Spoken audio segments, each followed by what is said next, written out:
welcome to another video, or welcome back. Thank you for coming and watching another video of mine. Today we have a Valentine's Day set that a customer wanted, so that was the inspiration. I pretty much followed most of it to a T, had to change some of the charms, but essentially it pretty much looked like that by the end of it, which was so great. I've done this set before, maybe a couple months ago, and then I had someone request it again, so I was like really excited because I really like how it turned out. This set is on a medium coffin, which this customer always gets a medium coffin, so it's great. I love doing this set. So here I am doing 2 coats of this jelly colour, and then we have like this milky white, but it's got a slight pink tinge to it. So I thought this would be great for this set. This customer loves pink, and I think every set I've done is pink except for one possibly, which I was like, oh, you want that colour? Strange, I've never done that colour for you before. But yes, so here I am just swatching. I've only shown a couple nails being done because it just gets boring after a while. So I'll let you watch it.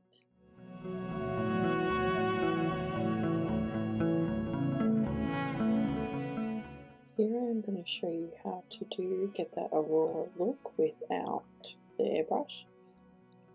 Like I said in another video, I don't really want an airbrush just because of the health issues that could possibly occur, and I seem to be able to do it this way. So all I do is put a top coat on, a MAC top coat. I would grab a dense brush. This one was a bit too fluffy and the colours were just kind of spreading out. I didn't like the way it looked. And any matte eyeshadow. I haven't tried it with a like satin finish or a shiny one, but I thought let's start with matte. And here I am. I tried about 3 times and I just left it in so you guys can see.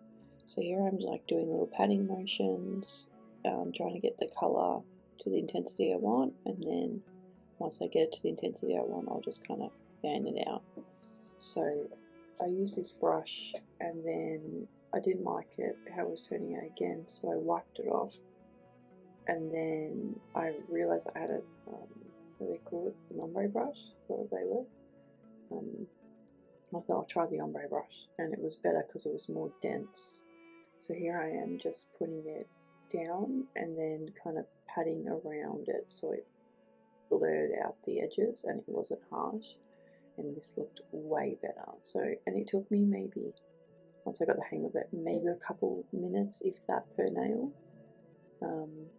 Not much at all. I guess it's not, you know, an airbrush would be, I don't know, maybe 30 seconds, but I rather save my lungs.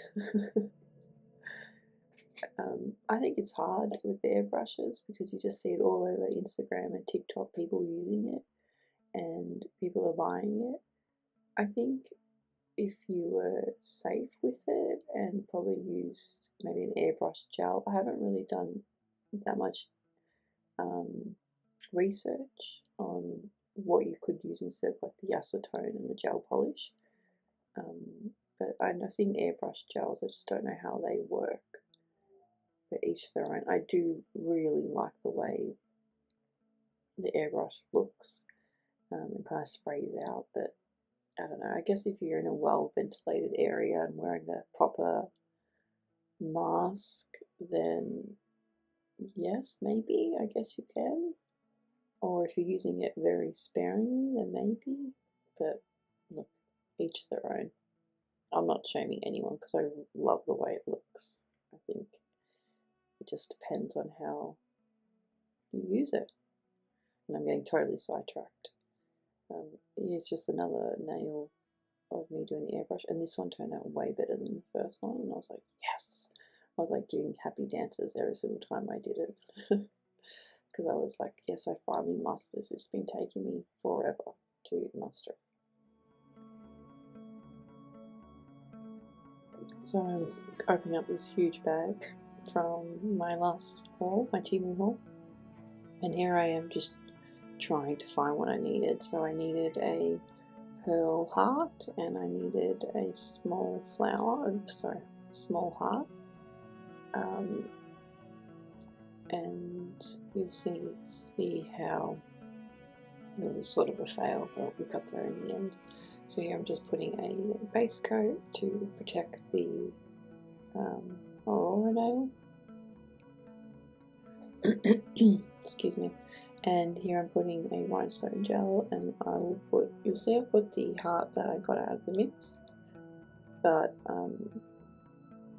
it was too big for the pearl around it. It wasn't sitting flat, and I just knew it would flop right off when the customer would be wearing it, so I redid it. I found a little crystal heart, and then I put the pearl on there.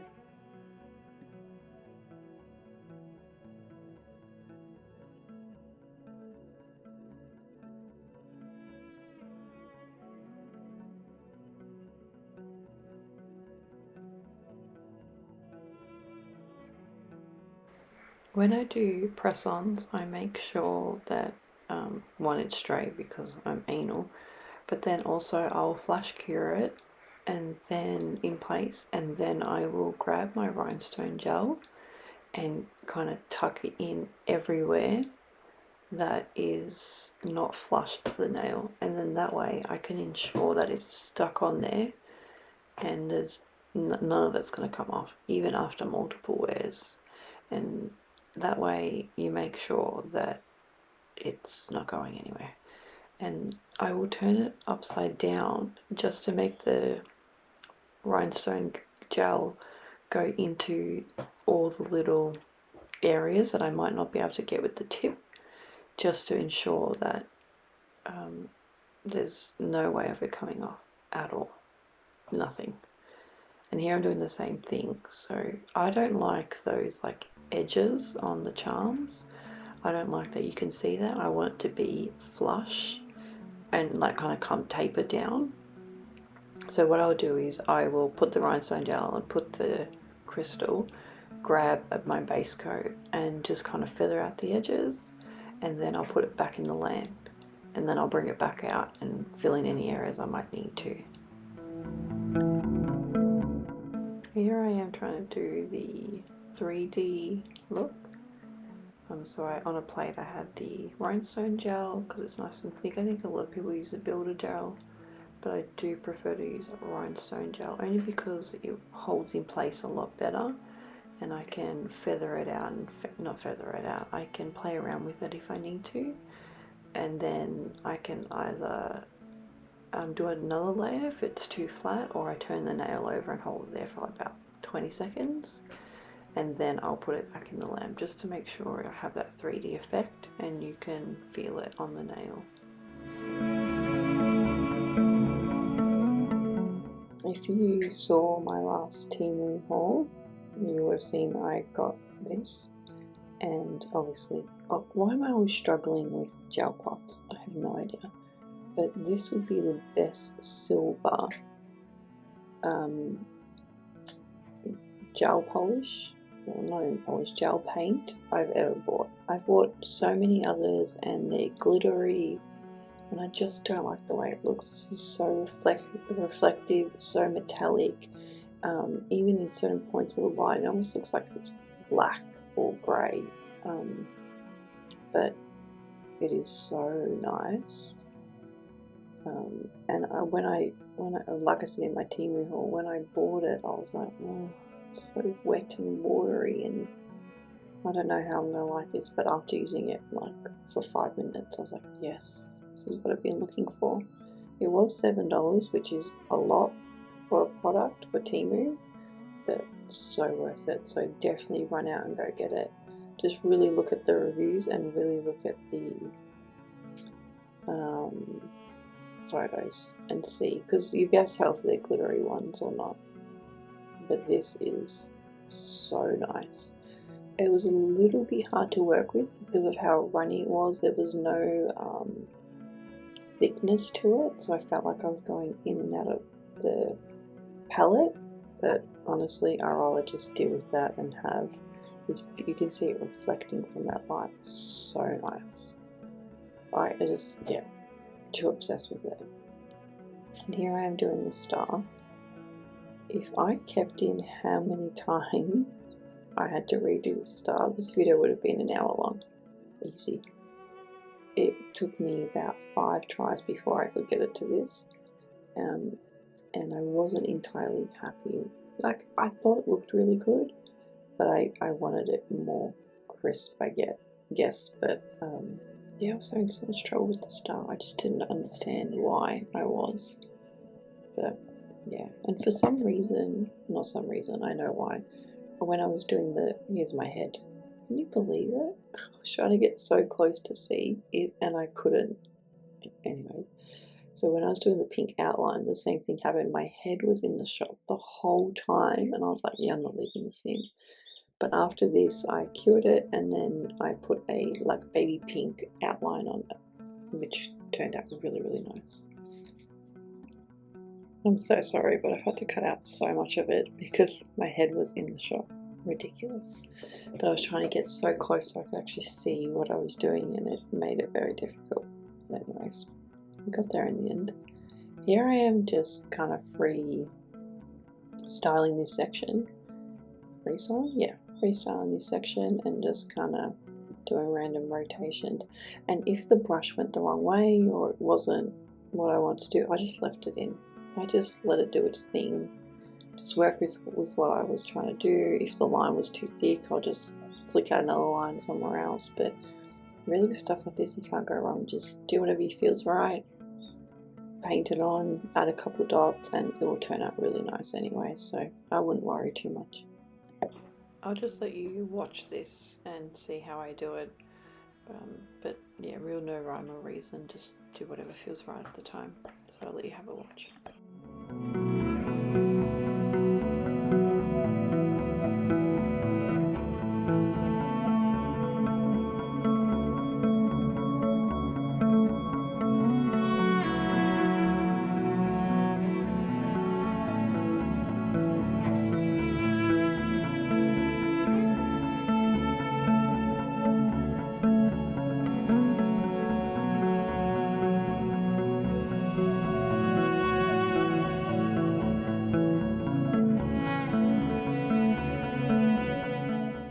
So here I am just putting, excuse me, some stars on either end, and I'm pretty sure a love heart goes in the middle of it, like a crystal love heart.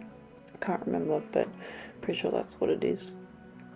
So I'm just doing a couple dots and creating stars. I think sometimes with stars we're like, oh yeah, so easy, but then like the brush has a mind of its own. Sometimes the lines are crisp line, thin, nice, and then other times the brush goes sideways and you're like, really? Is this what we're doing right now? You couldn't just flick the wrist the way I wanted it. Here I am just doing another freestyle kind of chrome design looking thing. And you'll notice up the top I put like too much down. And all I did was, oh yeah, just flick it out that way and flick it out this way, and it worked. It actually turned out pretty nice. I like the way it looked. I think next time I do a design like this, I might add some like more straight lines like through the middle or something. But besides that, I think it looked pretty good.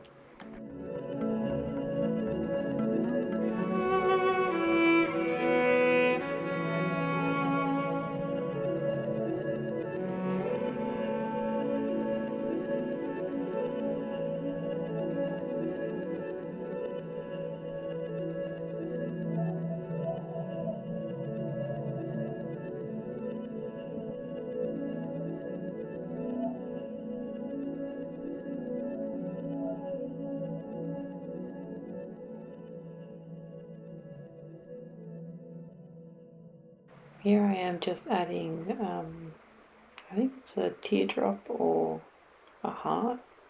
There we go. to the set. It's like sort of on its side, and I guess you could put the crystal wherever you want. If you had made a small mistake, you could just put the crystal over it to hide it. I don't think it really mattered where it was, but I liked the way it looked. I thought it was really cute. I do have to order some new crystal stars because I've run out.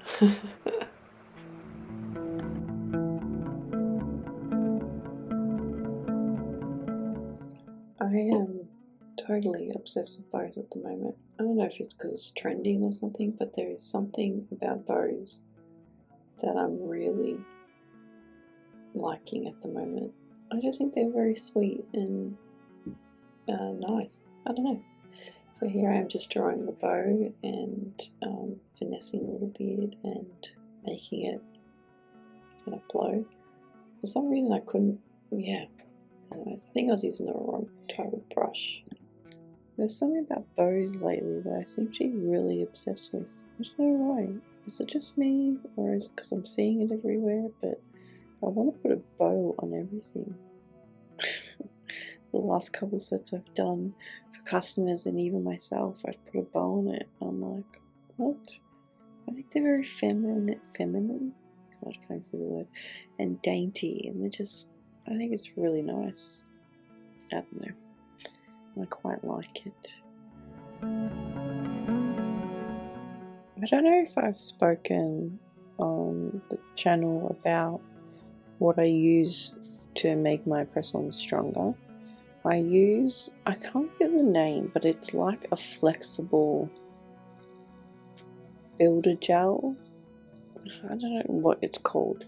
So it's not as hard and rigid as a kind of traditional builder gel. This has a bit more flex and movement to it, so it kind of moves with the press on a little bit, because I find sometimes builder gel that it makes the nail too hard and too rigid, that if you were to knock it, sometimes it can crack and break, and this way it kind of stops that without losing its strength.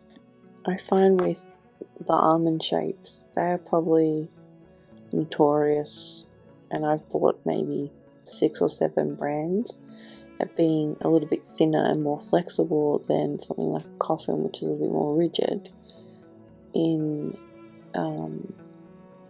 kind of how not thin might not be the right word, but it's very flexible, and sometimes I find that it's too flexible for a press on, and just by adding that kind of reinforcement gel to it will help strengthen it up a little bit without kind of losing its integrity. And I think sometimes a thinner nail, quotation marks, can be seen as a bad thing, but I don't think it always necessarily is. I think it depends on what it is, what designs are being put onto it. Yeah, there's good and bad to it, obviously. I think, especially for people who have got wider thumbs, the almond shape always works better for some reason, like the long almond, the long stiletto, just because they're so wide at the base of the nail that it allows the movement to be spread out when it's placed on the nail, to help those people with bigger thumbs especially. So there is a place for them to be more flexible, but sometimes I find that they're too flexible. Sometimes depends on the person and how they're using it, but this will allow me to have a little bit more strength in the nail and ensures that they get multiple uses out of it.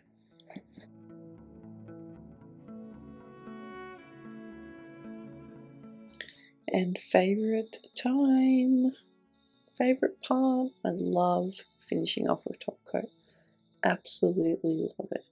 There is just something about knowing that you are done with this set, it's completed and finished, and that top coat is going to be the glossiest shit you'll ever see.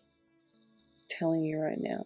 My 2 favorite top coats I've been loving at the moment is Planet Nails Super Gloss, pretty sure it's called, And this one, V Shine from Amazon, so cheap, like $15 for 2 bottles. They're 15 mils.